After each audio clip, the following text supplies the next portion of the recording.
महायुतीत सगळं काही सुरळीत आहे असा दावा सातत्यानं केला जातो. पण गेल्या काही दिवसात नाशिक, संभाजीनगर आणि पुणे या तीन जागांनी महायुतीच्या तिन्ही पक्षांची चांगलीच परीक्षा घेतली. इतकी की मुख्यमंत्री देवेंद्र फडणवीस, उपमुख्यमंत्री एकनाथ शिंदे आणि सुनेत्रा पवार यांना थेट दिल्लीत जाऊन चर्चा करावी लागली. आता जागा वाटपाचा फॉर्म्युला जवळपास निश्चित झाल्याचं सांगितलं जात आहे. पण या फॉर्म्युल्यामध्ये फक्त जागा वाटल्या गेल्या आहेत का, की महायुतीतील प्रत्येक पक्षाची ताकद आणि मर्यादा देखील उघड झाली आहे? नाशिक शिवसेनेकडे, संभाजीनगर भाजपकडे आणि पुणे राष्ट्रवादीकडे गेल्याची चर्चा का महत्त्वाची मानली जाते?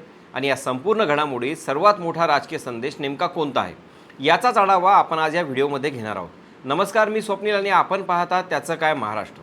गेल्या काही दिवसांपासून महायुतीच्या विधान परिषद जागा वाटपावरून अनेक चर्चा सुरू होत्या. वरवर पाहता हा वाद फक्त 3-4 जागांपुरता मर्यादित वाटत असला तरी प्रत्यक्षात हा फक्त प्रश्नप्रतिष्ठेचा आणि राजकीय वर्चस्वाचा होता.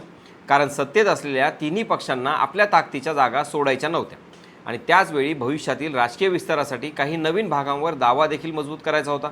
याच पार्श्वभूमीवर दिल्लीत झालेल्या बैठकीकडे संपूर्ण महाराष्ट्राचं लक्ष लागलं होतं. दिल्लीत निर्णय झाला आणि समोर आलेल्या माहितीनुसार भाजपच्या वाट्याला सर्वाधिक जागा आल्या आहेत.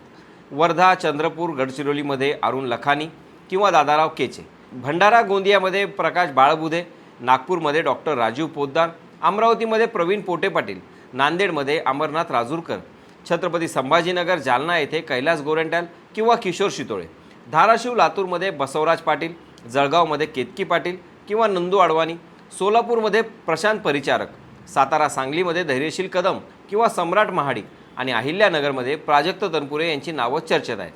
चर्चेत असण्यापेक्षा हेच जवळपास निश्चित असल्याचं बोललं जात आहे. फक्त मुद्दा आहे तो अधिकृत लिस्टचा. आता या यादीकडे बारकाईनं पाहिलं तर भाजपने केवळ आपले पारंपरिक बालेकिल्ले सांभाळलेले नाहीत, तर काही ठिकाणी भविष्यातील राजकीय गुंतवणूकही केली आहे. विशेषतः संभाजीनगरची जागा भाजपकडे जाणं हा केवळ जागा वाटपाचा निर्णय नाही, कारण संभाजीनगर म्हटलं की अनेक वर्षापासून शिवसेनेच्या राजकारणाचं केंद्र मानलं जातं. अशा ठिकाणी शिंदे गट सत्तेत असताना देखील जागा भाजपकडे जाणं हा मोठा राजकीय संदेश मानला जातो. दुसरीकडे नाशिकच्या जागेवरून सर्वाधिक संघर्ष झाल्याची माहिती समोर येत होती. भाजप आणि शिवसेना दोघेही या जागेवर दावा करत होते, पण अखेर नाशिक शिवसेनेकडे गेल्याचं सांगितलं जात आहे. त्यामुळे शिवसेनेसाठी ही केवळ एक जागा नाही, तर प्रतिष्ठा वाचवणारा निर्णय आहे. नाशिकमध्ये नरेंद्र दराडे यांचं नाव आघाडीवर असल्याचं बोललं जात आहे. याशिवाय ठाण्यात रवींद्र फाटक आणि यवतमाळमध्ये किरण पांडव यांची नावं चर्चेत आहेत. परभणी, हिंगोलीमध्ये अभिमन्यू खोतकर किंवा विप्लव गजोरिया यांच्यापैकी एकाला संधी मिळू शकते. मात्र इथे एक प्रश्न उपस्थित होतो. एकनाथ शिंदे मुख्यमंत्री असताना आणि सत्तेतील प्रमुख चेहरा असताना शिवसेनेला अपेक्षित तितक्या जागा मिळाल्या का? कारण अंतिम आकडेवारीकडे पाहिलं तर भाजप आणि शिवसेना यांच्यातील अंतर खूप मोठं दिसतं. त्यामुळे विरोधकांना पुन्हा एकदा महायुतीत भाजपच निर्णय घेतो असा आरोप करण्याची संधी मिळणार आहे. राष्ट्रवादी काँग्रेससोबत बोलायचं झालं तर पक्षाच्या वाट्याला पुणे आणि कोकण या 2 महत्त्वाच्या जागा आल्याचं सांगितलं जात आहे. कोकणात अनिकेत तटकरे यांचं नाव जवळपास निश्चित मानलं जात आहे, तर पुण्याबाबत अजून अंतिम घोषणा व्हायची आहे. पण पुणे राष्ट्रवादीकडे जाणं हे अजित पवार गटासाठी महत्त्वाचं मानलं जात आहे, कारण पुणे हा राष्ट्रवादीच्या राजकारणाचा केंद्रबिंदू राहिलेला प्रदेश आहे.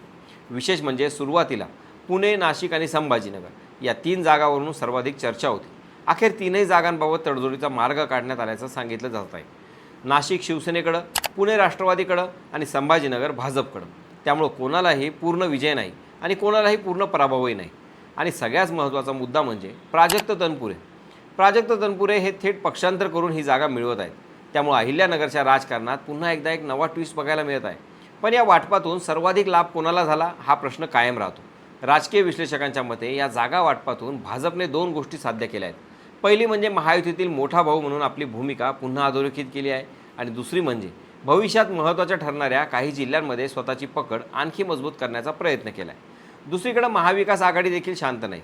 काँग्रेस, उद्धव ठाकरे गट यांची शिवसेना आणि शरद पवारांची राष्ट्रवादी यांनी देखील बहुतांश जागांवर आपला फॉर्म्युला निश्चित केल्याचं सांगितलं जात आहे. मात्र नाशिक आणि नांदेड या जागांवर अजूनही चर्चा सुरू असल्याचं बोललं जात आहे. त्यामुळे महायुतीप्रमाणेच मवियासमोरही अंतर्गत समन्वयाचं आव्हान आहे.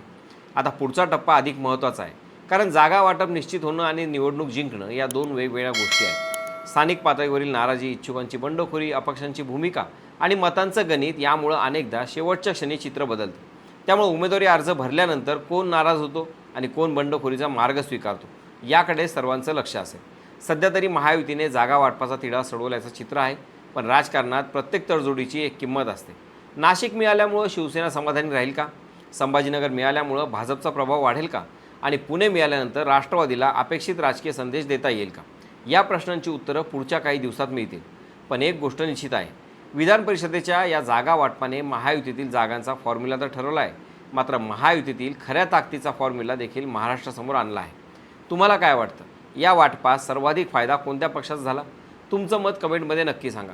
आणि बाकी राजकारणाच्या आखाड्यात आपली कायम नजर अशी असणार आहे. तेव्हा कुठेही जाऊ नका, पाहत राहा, सबस्क्राईब करा. त्याचं काय महाराष्ट्र.